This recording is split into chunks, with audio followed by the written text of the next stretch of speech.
Subscribe करें और bell दबाएं ताकि कोई खबर रह न जाए।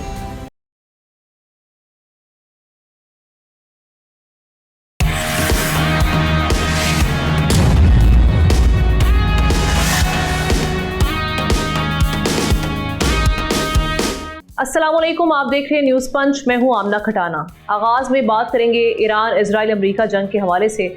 ईरान पर इजराइल और अमेरिका की जारहियत के बाद जंग फैल रही है और सूरत हाल लम्हा ब लम्हा तब्दील हो रही है। लेकिन जंग की आग भड़काने वाले कहीं और बैठे हैं और निशाना अरब रियासतें बन रही हैं।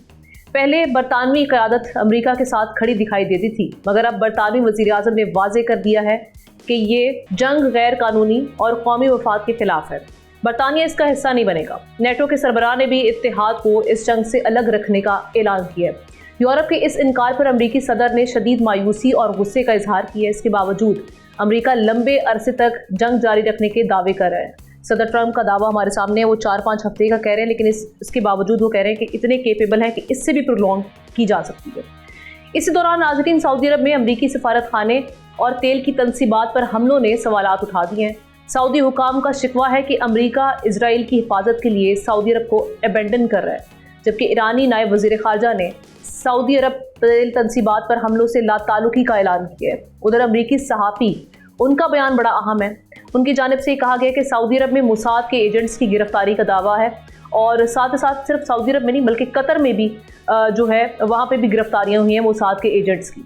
जबकि अमरीकी वज़ीर ख़ारजा ने ईरान पर मज़ीद सख्त हमलों का इंतबाह देकर कशीदगी में इजाफा कर दिया। अमरीकी सदर यहाँ तक कह रहे हैं कि ज़रूरत पड़ी तो ज़मीनी फ़ौज भेजने का ऑप्शन भी मौजूद है। अभी मिशन हमारे सामने मौजूद है। इसी पर बात करने के लिए इत्तेशामुल हक साहब सीनियर एनालिस्ट हमारे साथ ही मौजूद होते हैं। उनके साथ साथ अली सरवर नकवी साहब फॉर्मर एम्बेसडर, उन्होंने भी हमें ज्वाइन किया आज के प्रोग्राम में। वेलकम करते हैं आप दोनों को। अली साहब, मैं आपसे आगाज़ करती हूँ। सबसे पहले तो हम ये देख रहे थे कि कल तक जो सिचुएशन थी उसमें तो यूँ लग रहा था कि अब ईरान के लिए बड़ी मुश्किलात खड़ी होने वाली हैं। चूँकि हम ये देख रहे थे कि बरतानिया की जानिब से भी हेड्सअप दिया गया था, फिर फ्रांस और जर्मनी। लेकिन अब हम देख रहे हैं कि नेटो की जानिब से भी कहा गया कि उनकी इन्वॉल्वमेंट नहीं होगी। बरतानिया की जानिब से भी कह दिया गया कि बेशक सदर ट्रंप हमें तनकीद का निशाना बनाए, लेकिन हमने अपना कौमी मफाद देखना है, नेशनल इंटरेस्ट में नहीं है कि हम अपने ट्रूप्स वहाँ पर भेजें। ये दोनों तो पीछे हट गए। सदर ट्रंप बहरहाल हम देख रहे हैं हर मुमकिन कोशिश इसराइल की करने के लिए तैयार है और हर तरीके से इस जंग में शामिल है और साथ ही साथ कई वजूहात भी पेश करें इस जंग की। लेकिन अरब कंट्रीज़ का किरदार किस तरह से देख रहे हैं? कतर ने तो खैर ख़ास तौर पे ये कह दिया कि हम भी सेल्फ डिफेंस का राइट रखते हैं। यूएन को जो लेटर लिखा गया और उसमें कहा गया कि अब ईरान को हम भी निशाना बना सकते हैं, लेकिन साथ ही साथ उनके सामने सिचुएशन है कि किस तरीके से वो कह रहे हैं कि हमने सऊदी तनसीबात पर हमला नहीं किया, ये इजराइल की चाल हो सकती है। अमरीकी सहाफ़ी का बयान भी सामने है, वो भी ये कह रहे हैं कि मुसाद के एजेंट्स वहाँ पकड़े जा रहे हैं। तो आप किस तरीके से अब सूरत हाल को बनती हुई देख रहे हैं? कब तक ये जंग चलती रहेगी और क्या मामला बनते हुए देख रहे हैं?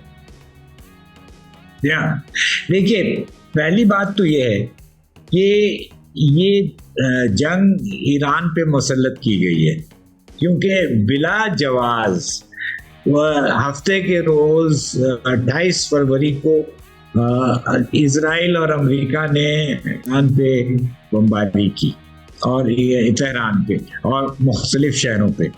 तो उसके जवाब में फिर ईरान ने अपने तरफ से मिसाइल्स चलाए। अच्छा, एक तो ये बेसिक फैक्ट ये है। दूसरे ये कि अमेरिका और सदर ट्रंप खास तौर पे ये समझ रहे थे कि जो ही अली खमीनाई आयतुल्लाह अली खमीनाई का इंतकाल होगा, शहादत होगी, तो सारे अवाम ईरान के वो सड़क पे आ जाएंगे और कहेंगे कि नई हुकूमत बनाओ और वो नए निज़ाम को कायम कर देंगे। ऐसा हुआ नहीं है। वो हुकूमत अभी भी अपनी जगह है और उनके यहाँ गर्चे काफ़ी लोग मारे गए हैं, उनके 40 लोग कहते हैं लीडरशिप के कत्ल हो गए, लेकिन शहीद हो गए, लेकिन उसके बावजूद वो हुकूमत चल रही है और कायम दायम है अभी भी। अच्छा, तीसरी बात ये कि अरब ममालिक का मामला जो है वो एक अलग किस्सा है। जब ईरान को अपने कौमी मफाद को देखना है तो ईरान हर तरफ कुछ ना कुछ एक्शन लेगा जो जिस जहाँ से उसको शक होगा, ख़तरा महसूस होगा। और अमरीकी तनसीबात इन सारे ममालिक में मौजूद हैं, तो ईरान ने उन तंसीबात पे हमला किया है। और चौथी बात यह है कि ये जो यूरोपियन एलाइज हैं, बरतानिया और यूरोपियन यूनियन, ये लोग इन बातों को, ज़मीनी हकीकत को समझ रहे हैं, इसलिए वो अब एक डिस्टेंसिंग दूरी इख्तियार कर रहे हैं।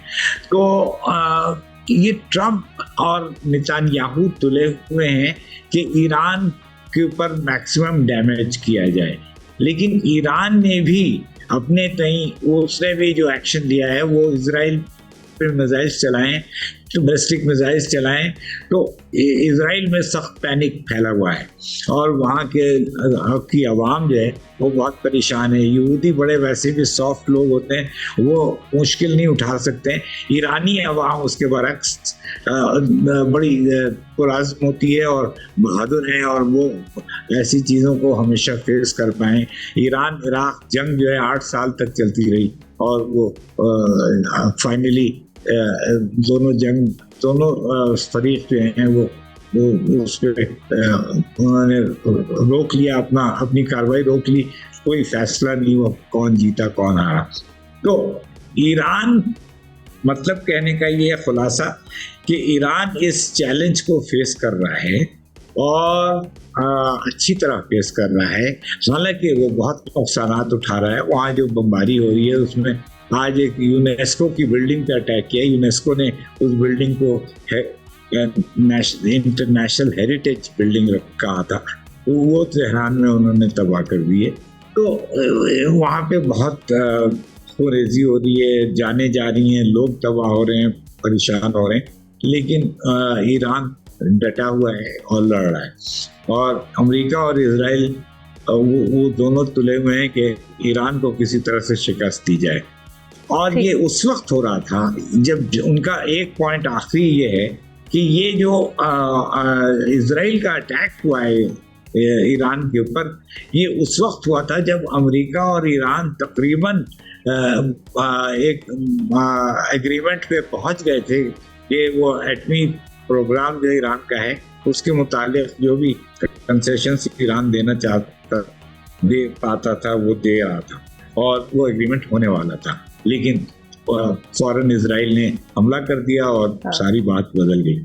जी एहतशाम साहब, अरब रियासतें जो अभी सारी सिचुएशन बनी है, ख़ास तौर पे जब फ़लस्तीन वाला मामला था तब भी खामोशी थी। हम यही कहते रहे कि जिस तरीके से इस्लामी ममालिक या अरब रियासतों का रोल होना चाहिए वो तो उन्होंने प्ले नहीं किया, लेकिन अब चूँकि जंग उनके घरों तक भी फैल रही है और इसमें इन रिपोर्ट्स का सामने आना कि इजराइल पर हमला करने वाला था ईरान, मार्को रूबियो साहब ये कह रहे हैं, इसलिए अमेरिका ने साथ मिलके, उनको पता था कि जी उनके बेसिस को रिटेलिएशन के उसमें होगा, उनके बेसिस को निशाना बनाया जाएगा, इसलिए हमने प्रीएम्प्टिवली ये कर लिया। ये अपने और इजराइल के मफादात को देखते हुए अरब रियासतों की अब आपने समझते आंखें खुल जानी चाहिए, ख़ास तौर पे जब वो कह रहे हैं कि ऑयल तंसीबात को हमने निशाना नहीं बनाया और साथ ही साथ वहाँ से मुसाद के एजेंट्स भी पकड़ना। ये टकर कार्लसन अमरीकी सहाफ़ी हैं मशहूर, उनकी ये मैं कोट कर रही हूँ, स्काई न्यूज़ पे भी मुख्तलिफ आप जगहों पे देख रहे होंगे, उनके ये स्टेटमेंट चल रही है या उन्होंने इंटरव्यू में ये बात की है। तो आपने समझते कि इनकी आंखें खुल जानी चाहिए, असल दुश्मन कौन है उसको पहचानना होगा। खुद ये कह रहे हैं कि हमें अबैंडन कर दिया है, इजराइल के मफादात को यहाँ पर सिक्योर किया जा रहा है। जी आमना बिल्कुल ठीक कह रही हैं, हीट पहुंची है जीसीसी ममालिक के ऊपर, ख़ास तौर पे यूएई, कतर, कुवैत, उसके बाद सऊदी अरब, ओमान। तो जाहिर सी बात है फिर उन्होंने, आपने देखा है कि जाइंट कंडमनेशन भी आई है इन ममालिक की, अमेरिका भी इसमें शामिल है, पाकिस्तान तो नहीं है लेकिन पाकिस्तान ने तो कंडम किया है। ये जो हमले इजराइल ने, अमेरिका ने किए हैं उसको पाकिस्तान ने कंडम किया है, सिक्योरिटी काउंसिल में कंडम किया है। और बाद में जब ये हमले हुए ईरान की तरफ से, जो वो कहते हैं कि ये अमेरिकी इत्तेहादी हैं और हमने उनके मिलिट्री बेसिस पे हमले किए हैं, इन ममालिक पे हमले नहीं किए, उसको भी पाकिस्तान ने कंडम किया। आज भी आप देख लें कौमी असम्बली में इसहाक डार साहब ने इस पर गुफ्तगू किया, बड़ा वाज़ेह तौर पे अपना मौक़िफ़ बताया। हमने दो चीज़ें बड़ी वाज़ेह तौर पे सामने आई। एक तो अब ये साबित हो गया कि this war is not going to end tomorrow, ये लंबा काम होगा। 6 हफ्तों की बात तो प्रेसिडेंट ट्रंप भी कर रहे हैं और बूट्स ऑन ग्राउंड की भी उन्होंने आज बात कह दी है कि जी हम हो सकता है अपने सोल्जर्स भी भेज दें। अब दूसरी जो चीज़ बड़ी अहम हुई है ना ये मुसलमान ममालिक के हवाले से, वो ये है कि जिस ज़बरदस्त तरीके से डिनाई किया है ईरान ने कि हमने हमले नहीं किए। ये आप इसको देखें, चेक करें कि उन्होंने हमले किए। अब आमना वही बात हो रही है कि जिस तरह इजराइल इसको रीजनलाइज करना चाह रहा है, इस कॉन्फ्लिक्ट को, इनको घसीटना चाह रहा है पूरे मिडल ईस्ट को, उससे तो बड़ा वाज़ेह तौर पे लग रहा है कि ये मोसाद और CIA के एजेंट जो है ना वो बैठे हुए तेहरान में।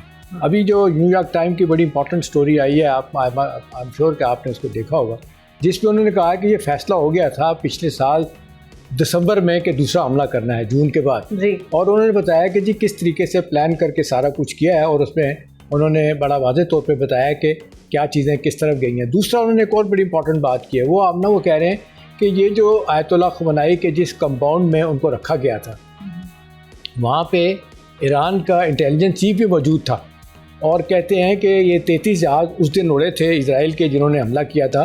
उनमें उस दिन उस हमले से थोड़ी देर पहले टाइमिंग आप देख लें कि वो ईरान का सिक्योरिटी इंटेलिजेंस चीफ जो था वहाँ से चला गया था। मतलब है कि ये तो घर के लोग ही मिले ना। पिछली जंग में भी आपने देखा कि जो मोसाद के साथ मिले हुए ईरानियों ने पैसा खाया, अफ़गानी भी शामिल थे, तो ये उनका काम दिखाई देता है। अब एक और जो एलिमेंट इसमें आमना आ गया ना, जिस तरीके स्टेट ऑफ हॉर्मज़ बंद कर दी गई, आज तीसरा दिन है। अभी देख लें ग्लोबल साउथ के सारे मालिक जो है ना उनको हीट पहुँच रही है और वो शोर करना शुरू कर दिया। उसमें चाइना, रशिया, इंडिया भी, बाकी लोग भी आ रहे हैं उसमें। वो अब ये कह रहे हैं कि जी 20% तेल और इस तरह NLG जाती थी कतर की, वहाँ से वो सारी रुक गई। तो उसी तरफ रेड सी में ऐलान कर दिया कि हुती जो है ना वो जितने जहाज़ इनके आएंगे अमेरिकन के और दूसरे तीसरों के ना उन पर हमले करेंगे। अच्छा देखें, अब यूरोप की भी आमना देखें मुनाफ़क़त की इंतहा है। अब बड़ा सख्त अल्फाज में उन्होंने बरतानिया पे क्रिटिसाइज़ किया है प्रेसिडेंट ट्रम्प ने। एक वक्त था बरतानिया को पूडल कहा जाता था अमेरिका का, उन्होंने भी इन सो मेनी वर्ड्स कहा जी हमने कुछ बेसिस की, स्टेयर मार्कर कहते हैं, इजाज़त दी है, लेकिन जिस तरह चाह रहे थे प्रेसिडेंट ट्रम्प उस तरह हमायत नहीं की। लेकिन आमना कल मैंने खुद देखा है इस पे BBC पे मार्क ये क्या नाम है इनका, ये जो मार्क रूटे, ये जो अपने सेक्रेटरी जनरल हैं नेटो के, वो तो बड़े वाज़ेह तौर पे वो कह रहे हैं हम इनको सपोर्ट कर रहे हैं। और इनके बारे में कहा जाता है कि पूरे नेटो में, यूरोपियन यूनियन में सबसे ज़्यादा जो प्रेसिडेंट ट्रम्प के करीब है ना वो ये हैं, जो उनको फादर कह के भी बुलाते रहते हैं आपको, और जहाँ बैठते हैं बड़ी खुश से बात करते हैं मार्क रूटे प्रेसिडेंट ट्रम्प के हवाले से। तो अब उन्होंने ये कह दिया कि जी ये तो अपनी हम इनको सपोर्ट कर रहे हैं, तो ये दोगलापन तो उनका सामने आ रहा है। एक और चीज़ जो हमने देखें, अब इस सारे हवाले से अब जितने ग्लोबल साउथ के मुल्क हैं वो एक तरफ तो अमेरिका के खिलाफ होते जाएंगे और दूसरा देखें इंडिया जिस तरह इररिलेवेंट हुआ है ना। अभी वहाँ पे देखें जयशंकर में के बारे में जो उनका एक्सटर्नल अफेयर वजीर हैं, उनको दोबारा तनकीद का निशाना बनाया जा रहा है कि ये बड़े इल टाइम थे, टाइमिंग पे मोदी ने इजराइल का दौरा किया है। उस लिहाज से देखा जाए तो उनके अपने बड़े परवीन सानी जैसे बंदे जो कह रहे हैं कि ये वेस्ट एशिया में इंडिया जो है ना वो स्ट्रेटेजिक लेवल पे, पॉलिटिकल लेवल पे इररिलेवेंट हो रहा है। तो ये तो हिंदुस्तान के लिए देख लें सूरत हाल बन रही है। हम जिस अंदाज में डे 1 से अपना हमारा नुक्ता नज़र है, मेरा ख्याल है सारे उसको अप्रिशिएट कर रहे हैं। अमेरिका ने उस तरह हमारे ख़िलाफ़ कोई बात नहीं की, ना ही उनके किसी एहलकार ने बात की है। अब असल बात तो यही ना कि अब ये देखने वाली बात है कि जो ये इसके जो मुसलमान मुल्कों को, ख़ास तौर पे GCC ममालिक को जो घेरा जा रहा है, उन पर मलबा डाला जा रहा है कि जी ठीक है ये तो ईरान ने हमले किए थे, वो उनको कहा जा रहा है कि जी अपने तौर पे चेक करें। अब ये कितना सही है कितना सही नहीं, ये देखने में बात। अगली बात सामना और भी ज़्यादा इंपॉर्टेंट है कि अब व्हाट नेक्स्ट। अभी तो अब लग रहा है कि जी वो जो कहा जा रहा है कि जी बड़े लोगों ने कहना शुरू कर दिया कि ईरान को आप हौला ना लें, वो जो उसके पास सबमरीन उनको जो साउथ कोरिया ने दी हुई थी वो बहरी तौर पे इतने स्ट्रॉन्ग है कि वो इनके बड़े बड़े एयरक्राफ्ट कैरियर पे भी हमले कर सकते हैं। और ये जंग को ये बात तय हो गई आमना, ये बड़े बड़े स्ट्रेटेजिक और डिफेंस के एक्सपर्ट अब कह रहे हैं कि इस वक्त ईरान के पास इतनी कैपेसिटी है कि वो एक लंबी जंग लड़ सकता है, जबकि अमेरिका को सूट नहीं करता, बिल्कुल वारा नहीं खाता। लंबी जंग होगी, आप देख लें कितना ज़्यादा किस्म हो रहा है। बाई GCC ममालिक से अगर प्रेशर बढ़ता है तो क्या अमेरिका कांग्रेस की कर सकता है इस जंग को प्रोलॉन्ग, जिस तरीके से सदर ट्रम्प करें? ये भी सवाल अपनी जगह पर मौजूद है। उनको तो परवाह नहीं है। एहतशाम साहब, हम ब्रेक की जाने पड़ते हैं।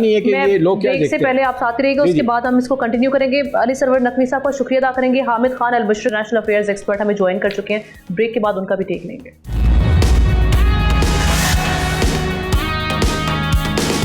वेलकम बैक नाजरीन। बात करेंगे इस वक्त जो सिचुएशन बनी है ईरान, इसराइल और अमेरिका की जंग के हवाले से, और इस पर जो पाकिस्तान के वजीर दिफा ख्वाजा आसिफ का बयान है वो बड़ा इंपॉर्टेंट है। वो कह रहे हैं कि ईरान के खिलाफ जो जंग का मकसद है वो इसराइल के असर और रसूख को पाकिस्तान की सरहद तक पहुंचाना है। वो कह रहे हैं कि जब मुआहदे पे रजामंदी हो चुकी थी ईरान की, तो फिर उस पर जंग इम्पोज क्यों की गई? जब ये कर दी गई है तो फिर हमें मकासद समझ में आ रहे हैं। ये कितना इम्पोर्टेंट बयान है, और साथ ही साथ जो इस वक्त GCC ममालिक की सूरत हाल बनी है उस पर ईरान का ऑयल तनसीबात के हवाले से साफ साफ बता देना कि हमने इस पर हमला नहीं किया। और फिर हम देख रहे हैं कि अमरीकी सहाफ़ी का भी इंटरव्यू, वो भी यही कुछ इस जानिब इंडिकेट कर रहे हैं कि जी वहाँ पर हम देख रहे हैं कि मुसाद के कतर और साथ ही साथ सऊदी अरब में जो एजेंट्स पकड़े हैं उनकी अथॉरिटीज़ ने मुसाद के एजेंट्स को गिरफ्तार किए। तो उसके बाद जब हम दुश्मन को पहचान चुके हैं, ये ममालिक क्या किरदार अदा कर सकते हैं? हामिद साहब का इस पर तजिया लेते हैं। हामिद साहब, ये ममालिक अगर प्रेशर अब क्रिएट करते हैं, समझ तो उनको आ गई है। कल परसों से हम ये चीज़ भी देख रहे हैं कि उनके एक ऑफिशियल ये भी कह रहे हैं मीटिंग में कि भाई हमें अबेंडन कर दिया अमेरिका ने और सिर्फ इजराइल के जो मफादात हैं उनको देखा जा रहा है। और साथ ही साथ जिस तरह से दुबई में जितना नुकसान हो रहा है, हम देख रहे हैं कि वहाँ पर जिस तरह से लोग जा रहे हैं, अपनी इन्वेस्टमेंट निकालने के लिए तैयार हैं, वहाँ से निकलने के लिए तैयार हैं किसी तरीके से भी। सो इस नुकसान को देखते हुए प्रेशर आएगा सदर ट्रंप पर कि जी जंग बंद की जाए, क्योंकि ना तो इस सिलसिले में इनको कोई फ़ायदा हो रहा है। पहले तो जो फ़लस्तीन की सूरत हाल थी उस पर खामोशी, हमें समझते थे कि इनका ना फ़ायदा था ना नुकसान था, लेकिन ये उस पर नहीं बोले। लेकिन जब घर तक बात आ गई है और दुश्मन समझ में आ रहा है कि कौन है बेसिकली, तो ये कुछ अब करेंगे इस सिलसिले में? देखिए, बात यह है कि ईरान ने इस सारी जंग से पहले भी खित्ते में बता दिया तमाम दोस्त ममालिक को कि जी वो अमेरिका के मुफादात पे हमला करेगा। दूसरी जानिब इससे कोई इनकार नहीं है कि ईरान की जो जंग लड़ने की कैपेसिटी है या जंग जो प्रोलॉन्ग करना चाहता है उसमें ईरान का फायदा है। एक जो सूरत हाल बड़ी इंटरेस्टिंग है वो ये कि जितने भी खित्ते के ममालिक हैं वो जिस तरह अभी आप बता रही हैं और बिल्कुल ऐसी है, वो ये समझते हैं कि ईरान से ज्यादा इसराइल को फायदा है। अगर बहुत सारी जगहों के ऊपर बहुत सारी मिसअंडरस्टैंडिंग पैदा होती है मुसलमान अरब ममालिक के अंदर और वो ईरान के साथ जंग के ऊपर आमादा हो जाते हैं, ये वो मकसद उसके नतीजे में इसराइल अपना जो ग्रेटर इसराइल की एक्सपेंशन है उस पर अमल कर सकता है। यानी कि कमजोर और आपस में लड़ते हुए अरब ममालिक अगर किसी के फायदे में है तो वो इसराइल है, और इसराइल की हमायत जो है वो अमेरिका कर रहा है। और हम बिल्कुल ऐसे ही है कि अमेरिका की वाहिद कुव्वत कोशिश ये है कि बस इसराइल को ज्यादा से ज्यादा हमलों से बचाया जाए, बल्कि अमेरिका ये चाहता है कि अरब ममालिक के ज्यादा से ज्यादा नुकसानात हो ताकि वो कोई आग भड़का सके। और इसीलिए यहाँ तक बात आ रही है कि बहुत सारे हमले इनसाइड जॉब के तौर पर मोसाद और दूसरों से करवा के नुकसानात को इस तरह सिविलियन नुकसानात को दिखाया जा रहा है ताकि अरब ममालिक खुसूसन UAE और कतर को भड़काया जा सके कि वो ईरान के खिलाफ जंग की सूरत हाल की तरफ जाएं। मैं नहीं समझता कि ये इसमें कामयाब होंगे। आमिर साहब बताइएगा, ये अब जिस लेवल की मिस इन्फॉर्मेशन हो रही है, क्यास इतना ज़्यादा हो गया है, वो कहते हैं कि लड़ाई में पहली कैजुअलिटी सच की होती है। अभी ये जो 3 F-35 जहाज़ अमेरिका के मारे गए हैं इधर कुवैत और बहरीन में, $100 मिलियन का एक जहाज़ होता है। अभी वो कहते हैं कि जी फ्रेंडली फायर है, जबकि वो कहते हैं कि इन जहाज़ों में तो वो बाकायदा आइडेंटिफिकेशन होती है फ्रेंड एंड फो की, पता चल जाता है कि जी दुश्मन कौन है और दोस्त कौन है। इसके बावजूद इसको फ्रेंडली फायर क्यों कहा जा रहा है? हुआ क्या है? मैं भी इसको फ्रेंडली फायर नहीं मान सकता जितनी मैं सूरत हाल को समझता हूँ। और इसके अंदर वो जो बात आ रही है कि जी कहीं ना कहीं इसके अंदर सिग्नल जैमिंग की गई। सिग्नल जैमिंग को वो इस हवाले से देख रहे हैं कि क्या ये किसी और ताकत ने इसको सिग्नल जैमिंग करके इसको गिराया है। तो इसके अंदर बहुत ज्यादा हकीकत हो सकती है। अभी नाम हम इसलिए नहीं ले रहे, कहीं चाइना का भी नाम लिया जा रहा है कि बिलवास्ता तौर पर ईरान को या इस मदद भी फराहम की गई है और एक तरह से ये एक वार्निंग दी गई है खित्ते में चाइना की तरफ से या जो उन ताकतों की तरफ से जो ये चाहती हैं कि ये जंग जो है वो जल्दी खत्म हो। और एटलीस्ट सबसे अहम बात ये कि वो ये किसी भी हालत में ईरान का सरेंडर नहीं चाहती हैं। ईरान में अच्छा, आपने इम्पोर्टेंट चाइना वाला उठाया है। चाइना और रशिया के लोग कहते थे खामोश तमाशाई बने हुए। थोड़ा सा पहले आपने देखा नेवल एक्सरसाइज चाइना रशिया और ईरान ने की थी। उससे पहले आप देख लें पाकिस्तान भी था, वो जिबूटी, वो जो कहते हैं हॉर्न ऑफ अफ्रीका में, वहाँ पे भी एक्सरसाइज इस तरह की हुई थी। लोग ये भी ये सवाल कर रहे हैं कि जी इन्होंने अभी तक कोई एक्शन नहीं लिया, कोई सख्त बयान नहीं दिया, कोई थ्रेट नहीं किया। ईरान और अपना चाइना और रशिया की ना बोलना जो अमेरिका को टोटल जिसको कहते हैं कि खुला हाथ दे रहे हैं, जो मर्जी करो, छूट दे। देखिए, बात यह है कि वेनेजुएला के मामले में तो ईरान चाइना और रशिया बिल्कुल नहीं बोले, बल्कि उन्होंने कंप्रोमाइज कर लिया। उसके बाद से एक तासुर बन गया कि शायद ईरान के मामले में अगर ऐसा किया तो फिर तो चाइना और रशिया की जो मल्टी जो पावर है, जो समझा जा रहा है कि कसीरुल जहती दुनिया में ये दूसरी सुपर पावर्स अमेरिका को चैलेंज करेंगी, वो बात खतरे में पड़ जाएगी। ऐसा नहीं है। मेरा ख्याल ये है कि अगर ईरान इतना सस्टेन कर रहा है और आगे तक सरवाइव करेगा, चाहे उसकी मिसाइल टेक्नोलॉजी हो, चाहे उसकी जहाज गिराने की सलाहियत हो, चाहे उसकी रेजिस्टेंस हो, और चाहे उसकी नेवल सलाहियत हो, जो उसने अभी इब्राहिम लिंकन के ऊपर मिसाइल्स भी मारे हैं, कहीं ना कहीं बहरहाल इससे कोई इनकार नहीं कि ईरान को सपोर्ट हासिल है। अब एलानिया सपोर्ट क्यों नहीं कर रहा, उसकी वजह ये कि मेरा ख्याल है कि चाइना और रशिया ने एक रेड लाइन ड्रॉ की हुई है कि उससे अगर मामला और खराब हुए तो फिर एलानिया सपोर्ट की जाएगी। उससे पहले वो जो है वो गैर एलानिया सपोर्ट बहरहाल है। तो ईरान मेरा ख्याल है इतना सरवाइव कर रहा है। और पिछली जो जून की जंग हुई थी इसराइल ईरान की, तो उसके अंदर भी बहुत सारी चीज़ें बाद में सामने आई थी, जहां पर पता चला था कि ट्रैकिंग सिस्टम के हवाले से, रडार सिग्नलिंग के हवाले से और बहुत सारे मामलात के हवाले से ईरान को सपोर्ट हासिल थी, वरना तो ये नामुमकिन है। एहतशाम साहब, दो चीज़ें हैं। एक तो हम देख रहे हैं कि इस पर एप्स्टीन फाइल्स का जिक्र फिर हो रहा है कि कहीं ना कहीं उसको भी अमरीकी सदर हम देख रहे हैं कि इजराइल की जानिब से ब्लैकमेल हो रहे हैं, और इसको कवर करने के लिए भी इस जानिब तवज्जो मबजूल करवाई गई है। इस पे कमेंट के साथ साथ ये भी कहिएगा कि अगर ये जिस तरह से कह रहे हैं कि 4-5 हफ्ते तक हम प्रोलॉन्ग करेंगे, या फिर हम इससे भी आगे इतने केपेबल हैं कि हम इसे प्रोलॉन्ग कर सकते हैं, क्या अहदाफ क्या अचीव कर लेंगे? ये सारी सिचुएशन को आप देखते हुए किस तरीके से इसको एनालाइज करें? देखिए आमना, बड़ा अच्छा आपका सवाल है। कल का न्यूयॉर्क टाइम में ना ये स्टोरी छपी है, वहाँ पे ये बताया गया है कि क्या ये इनके डोमेस्टिक प्रेशर्स की वजह से नेतन्याहू और प्रेसिडेंट ट्रंप सब कुछ कर रहे हैं। अभी देख लें, एप्स्टीन फाइल का मामला तो बहुत आगे चला गया और अब तो उन्होंने रोक दिया है जस्टिस डिपार्टमेंट के कि जी जिस तरीके से हज़ारों की तादाद में फ़ाइल बाहर आई थी, उससे तो बहुत ज़्यादा बड़े वाज़े तौर पर लगता है कि किस के इनके ताल्लुकात थे। अभी देखें 2-3 ख़वातीन, ये तो अब की सीक्रेट वाली बात नहीं रही। प्रेसिडेंट ट्रंप ने पता नहीं कितने $मिलियन दे के उनका मुंह बंद कराया, उन्होंने कहा कि अदालत से केसेस वापस ले लें।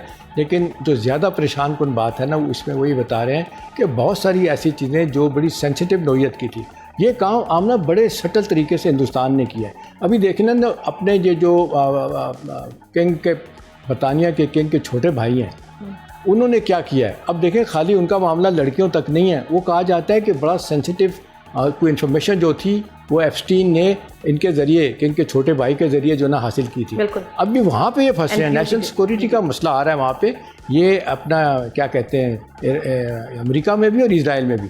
और दूसरा देखें, इजराइल के बारे में तो ये बड़ा वाज़ेह तौर पे सामने आ गया है कि जी उनके करप्शन के केसेस हैं। उनकी बीवी तो अंदर जाते जाते रुकी हुई है। जिस दिन आप देखने नेतन्याहू नीचे उतरेगा, बीवी पहले गिरफ्तार होगी, बेताशा ने उन्हें पैसे बनाया। और ये इनकी भी पूरी कोशिश है कि ये लड़ाई होती रहे नेतन्याहू की और मैं बच जाऊँ। तो ये तो एक तरीका है। बाकी प्रेसिडेंट ट्रंप को घेर घार के यहाँ पे जो लेके आ गए हैं वो तो बड़ा वाज़ेह तौर पे लग रहा है। कुछ लोग कहते हैं कि प्रेसिडेंट ट्रंप नहीं चाहते थे ये अपना लड़ाई में जाए, लेकिन आपने देखा कुछ अर्सा पहले अब नेतन्याहू वहाँ गए थे। कहा जाता है कि उन्होंने कन्विंस किया, बावजूद इस बात के कि वो कई डेमोक्रेट्स ने भी और कई रिपब्लिकन ने भी कहा था कि हमें इस जंग में नहीं जाना चाहिए, हमारे लिए बड़ी मुश्किलात पैदा हो जाएंगी, तो वो इस तरफ नहीं आए, बात ही नहीं सुनी।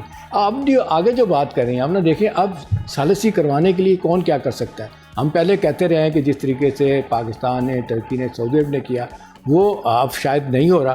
पाकिस्तान अपने तौर पे अभी भी आपने देखा जिस तरीके से शहबाज साहब ने अगले दिन बात की, MBS से बात की थी, और हमारे फॉरेन मिनिस्टर ने भी उनके फॉरेन मिनिस्टर से बात की थी। पाकिस्तान इसको रोकना चाह रहा है। अच्छी बात है कि पाकिस्तान की बात को होला नहीं ले रहे। फील्ड मार्शल साहब को भी सुना कॉन्टैक्ट किया गया है, उनको भी कहा गया कि अपना असर रसूख इस्तेमाल करें आप, ताकि ये जंग बंद हो। लेकिन दूसरी तरफ ये जो बहुत ज़्यादा आमना जो शकूक व शुबहा पैदा हो गए ना, अब सऊदी अरब को नहीं समझ आ रही कि ये जो हमला किया था, इन्होंने हम पे हमला किया है, अमेरिका अरामको कंपनी पे भी मारा है, तेल कंपनी पे भी, और वो कह रहे हैं हमने नहीं किया। अब दूसरी तरफ ये खबरें आ रही कि मोसाद और CIA काम करवा रही है। अब देखो, कहते हैं ना कि CIA के 30 साल के बाद जब पेपर डिक्लासीफाई होंगे तो फिर शायद हमें पता चलेगा कि इस जंग में अंदर से कौन था और किसने क्या कुछ किया। लेकिन असल बात तो यह है कि हम ना पूरी दुनिया जो है ना उसका पीस ख़त्म हो रहा है। अभी जिस तरीके से कहा जा रहा है कि ग्लोबल इकोनॉमी हिट करेगी, वो आप देख लें, महंगाई किधर जा रही है। $70 से $80 तेल की कीमत होगी। ये कहा गया है 3-4 दिन और इस तरह गुजरे तो $100 बैरल तक चली जाएगी कीमत। एक वो है, और फिर दूसरी तरफ आप देख लें कि जो दुनिया की सप्लाई चेन वो हिट हो रही हैं एक्सपोर्ट इंपोर्ट के हवाले से, वो एक मुश्किलात पैदा करेंगी। आप देख लें मिडिल ईस्ट, वो पूरा का पूरा, कई दफ़ा मैं दुबई गया हूँ, आप भी जाती रहती हैं, वो देखें ना, वो जो मेन रोड है उनका, नयान रोड है, वो टोटल आप देखें तस्वीरों में तो नज़र ही नहीं आता, वीरान हुआ है। इस तरह अबू धाबी बाकी है, रोज़ाना की 4-5 हज़ार फ़्लाइट आती थी, बिल्कुल रुक गई हैं। पूरा यूरोप आप देख लें, जो फ़्लाइट्स आती थी शायद थोड़ी थोड़ी आ रही हैं ईस्ट से, और हमारे इस इलाके से तो बिल्कुल वहाँ फ़्लाइट नहीं जा रही। तो बड़ी मुश्किलात हो रही हैं। अब इसका ये कौन इसको फेस करेगा? ये जो फाइनेंशियल लॉसेस हो रहे हैं, ग्लोबल इकॉनमी हिट हो रही है, क्या अमेरिका इसको देखेगा? अभी देखें, आज फिर खबर है कि पूरी दुनिया की स्टॉक मार्केट कितने बुरे तरीके से क्रैश हुई है। लेकिन आमिर साहब, ये वही डोमेस्टिक प्रेशर भी तो बढ़ेगा ना। ये उसकी एप्स्टीन फाइल्स की बड़ी इंटरेस्टिंग टाइमिंग थी कि ये जंग शुरू होने से पहले आई, और अब अमेरिकी अवाम भी सब जानती है। इवन आप भी सोशल मीडिया को जब देखते होंगे, उस पर कई ऐसे लोग अपना पॉइंट ऑफ व्यू पेश कर रहे हैं कि जी ये अपने मफादात को करने के लिए ईरान पर इन्होंने जंग मुसल्लत की है। सो इस डोमेस्टिक प्रेशर के साथ ये 4-5 हफ्ते वाली बात कर देना, जंग को प्रोलॉन्ग करना, और फिर हम देख रहे हैं कि बाकी जो जिस तरह से हिमायत चाह रहे थे मगरिब से, वो हिमायत खुलकर ना आना, आप समझते हैं कि ये हो सकेगा पॉसिबल अमेरिका के लिए? देखिए 2 दिन पहले एक सर्वे हुआ कि 100 में से 75 अमेरिकी ये समझते हैं कि ये जंग जो है ये सिर्फ इस वजह से की जा रही है कि एप्स्टीन फाइल के मामले में सदर ट्रंप ब्लैकमेल भी हो रहे हैं, और एप्स्टीन से नजर हटाने के लिए अमेरिका जो है वो एक गैर जरूरी जंग में कूद गया है। ये 75% अमेरिकियों का आज ख्याल है पूरे अमेरिका में। दूसरी बात ये है कि अगर इस जंग को प्रोलॉन्ग करता है, तो मैं ये समझता हूँ कि पूरी दुनिया का ना सिर्फ मुआशी निज़ाम बल्कि जो यूरोप समेत सब जगह पे एक बहुत बड़ा रिसेशन यानी रिसेशन आ जाएगा, और रिसेशन के नतीजे में पूरी सप्लाई चेन खराब होगी। उसके बाद तेल की प्राइसेस हैं, उसके बाद स्टॉक एक्सचेंज है, उसके बाद बहुत सारे और मामलात हैं जो आप देखेंगे कि पूरी एक इस बात का इम्पीचमेंट के चांसेस हैं सदर ट्रंप के, अगर ये इसी तरीके से प्रोलॉन्ग करते हैं और ये सारे रिपरकशंस पूरी दुनिया फेस करती है। देखिए सदर ट्रंप जो है वो एक जुआ खेल रहे हैं, और उसके अंदर उनको लग रहा है कि शायद वो जो आगे मिड टर्म इलेक्शन आ रहे हैं और जो बाकी चीजें आ रही हैं, वो यहाँ पर अमेरिकी सदूर ने हमेशा जंग को बतौर इस्तेमाल किया, जैसे सदर मोदी इस्तेमाल करता है, जैसे नेतन्याहू करता है। ये बदकिस्मती से अवाम को वहां की समझना होगा, और मैं ये समझ रहा हूँ कि कांग्रेस के अंदर डेमोक्रेट्स के साथ रिपब्लिकन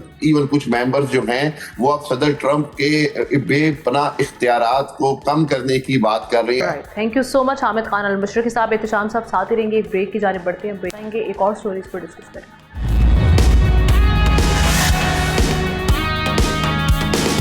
वेलकम बैक। पाक अफगान सिचुएशन के हवाले से बात करेंगे। पाक अफवाज फितनतुल खवारिज और अफगान तालिबान के ठिकानों और फौजी तनसीबात को मौसर अंदाज में निशाना बना रही है। जलालाबाद में मौजूद एम्यूनेशन डिपो और ड्रोन स्टोरेज साइट को तबाह कर दिया गया है। ऑपरेशन ज़रबुल हक उस वक्त तक जारी रहेगा जब तक अफगान तालिबान हुकूमत पाकिस्तान को दहशतगर्द गिरोहों की सहूलत कारी ख़त्म करने की काबिले तस्दीक यकीन दहानी नहीं कराती। ये कहना है सीनियर पाकिस्तानी सिक्योरिटी एहलकार का, जिनके मुताबिक पाकिस्तान किसी दबाव या जल्दबाजी में नहीं आएगा और ऑपरेशन का दारोमदार ज़मीनी हक़ाइक़ पर होगा। इस पैगाम में वाज़ेह किया गया है कि अफ़गान तालिबान को फैसला करना होगा कि वो पाकिस्तान के साथ खड़े हैं या अपनी सरजमीन पाकिस्तान दुश्मन अनासर के लिए इस्तेमाल होने देंगे। दूसरी जानिब मुश्तरका इजलास से खिताब में सदर जरदारी ने भी दो टोक ऐलान किया कि पाकिस्तान को वो गैर मुस्तहकम करने के लिए किसी को हमसाया मुल्क की सरजमीन इस्तेमाल करने की इजाज़त नहीं दी जाएगी। सदर ने खबरदार किया कि अगर भारत बामानी मुज़ाकरात की तरफ ना आया तो एक और ज़िल्लत आमेज़ शिकस्त उसका मुकद्दर हो सकती है। उधर यूरोपीय यूनियन ने भी वाज़ेह किया है ज़मीन किसी दूसरे मुल्क के खिलाफ दहशतगर्दी के लिए इस्तेमाल नहीं होनी चाहिए।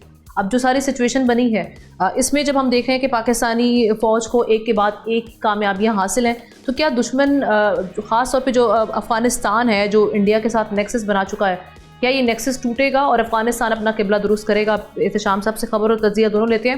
एहतशाम साहब, जब हम ये देखते हैं कि जंग में जो एक फरीक ज़्यादा नुकसान उठा रहा होता है तो वो किसी न किसी किस्म से हो जाता है कि वो जंग बंद हो जाए और वो अपने घुटनों पे आ जाता है और फिर वो आपकी टर्म्स पर भी आ जाता है।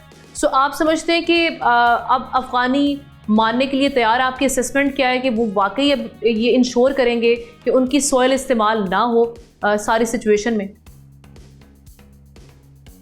देखिए अमना, आपकी बात बिल्कुल ठीक है, वो घुटनों पे आ चुके हैं। अब मसला उनकी एक नाक का रह गया है और उनको लगता है कि जी हमने तो ये कब्रिस्तान बनाया, बड़े बड़ी ताकतों का, जिसमें रूस भी शामिल है, अमेरिका भी शामिल है, हमें कौन शिकस्त दे सकता है। लेकिन अब सूरत हाल बिल्कुल डिफरेंट हो रही है। वो देखेंगे गुरिल्ला वॉरफेयर थी, जो आ गए थे मार के भाग जाते थे, यही काम आपने देखा कम्बोडिया में भी हुआ, वहाँ पे वेट हुआ, अमेरिका जैसा मुल्क वहाँ से भागा, तो यहाँ से अफ़गानिस्तान से रशिया अमेरिका का भी जाना हुआ, लंबी लंबी जंग 10-10 साल की जंगें लड़ी गई यहाँ पे बैठ के। अब ये सवाल डिफरेंट हो गया, कभी इन्होंने एक्सपीरियंस ही नहीं किया था कि बॉर्डर के अक्रॉस आप किसी मुल्क का मुकाबला कर सकते हैं। तो वहाँ तो साबित हो गया, बावजूद इस बात के कि पहले दिन जिस दिन बार बार बात आती है कि नेतन्याहू से मोदी ने मुलाकात की थी, 51 चौकियों पे हमला किया गया, तो वो वेल थॉट आउट स्ट्रैटेजी के तहत प्लान करके किया था और उस पर बड़ी भरपूर सपोर्ट अब तो इजराइल भी शामिल हो गया, उन्होंने दी थी।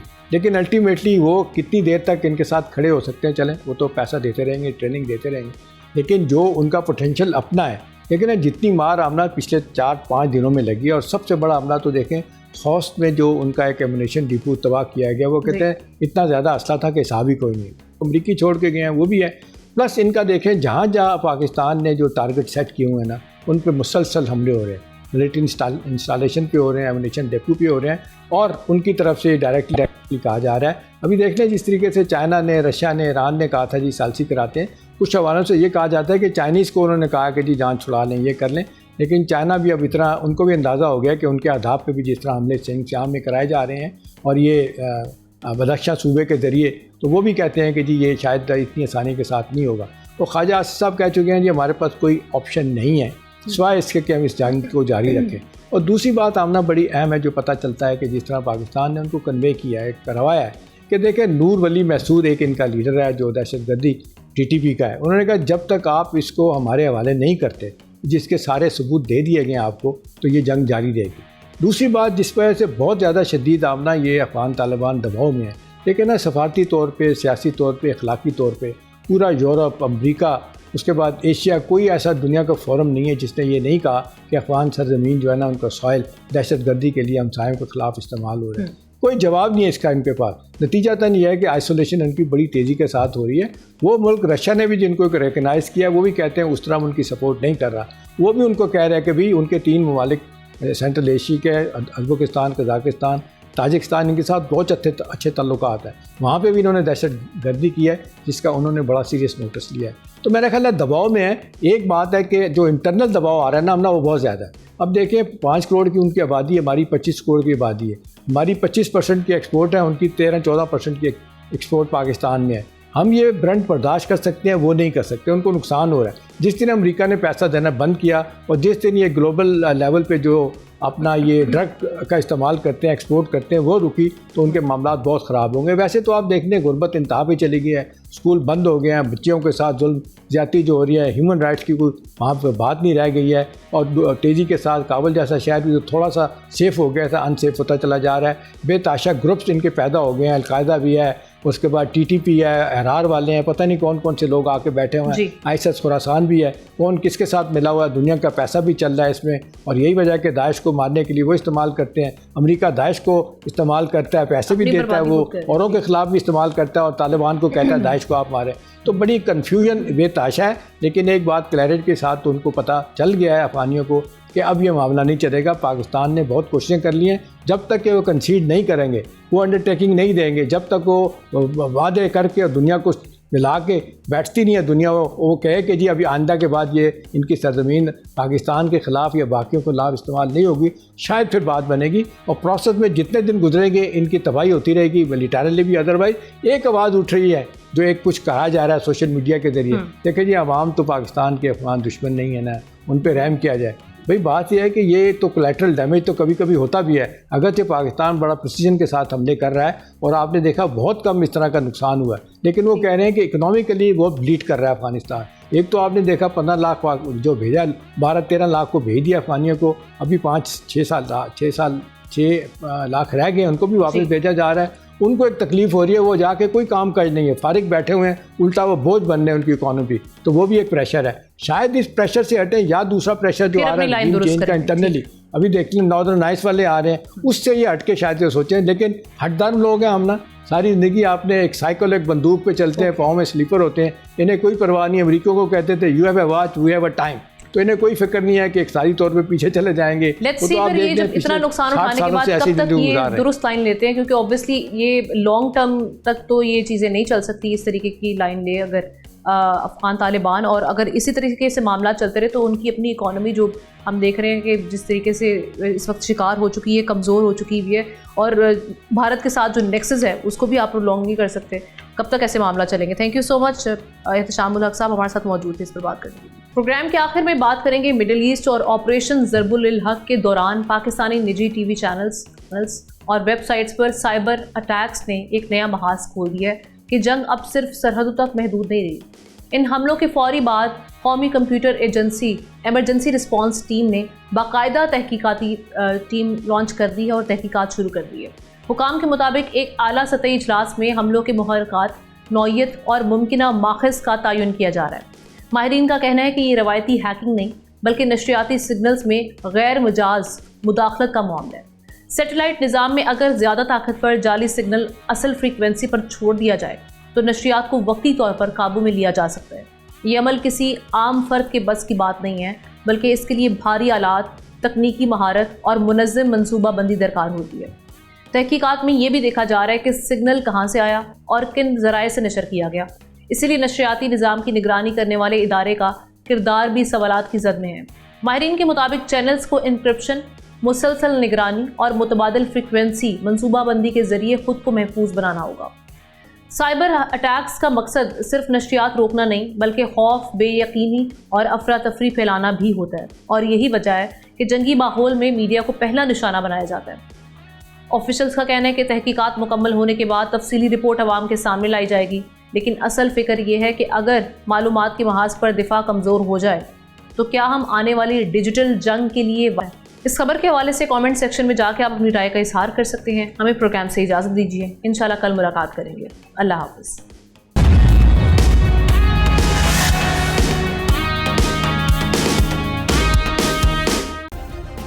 सब्सक्राइब करें और बेल दबाएं ताकि कोई खबर रह न जाए।